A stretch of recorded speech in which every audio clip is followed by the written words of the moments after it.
I'm Atra Al-Nashar in Washington. President Trump's tariffs are in legal limbo as the Supreme Court decides whether it will hear a case that could sway the future of the president's economic agenda.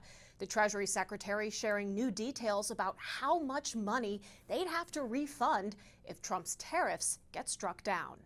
There's no shortage of debate about President Trump's tariff policy.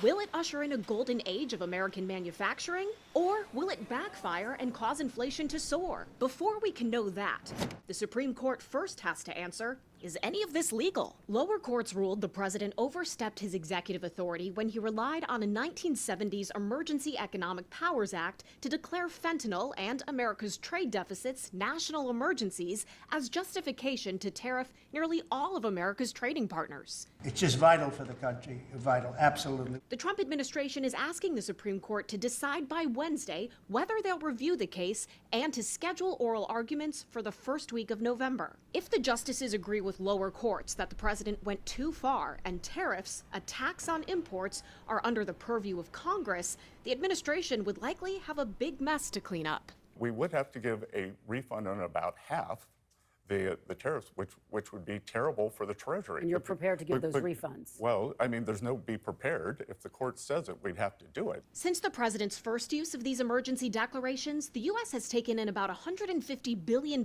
in tariff revenue, a number that will only grow as this case plays out. I am confident that we will win at the Supreme Court, but there are numerous other avenues that we can take.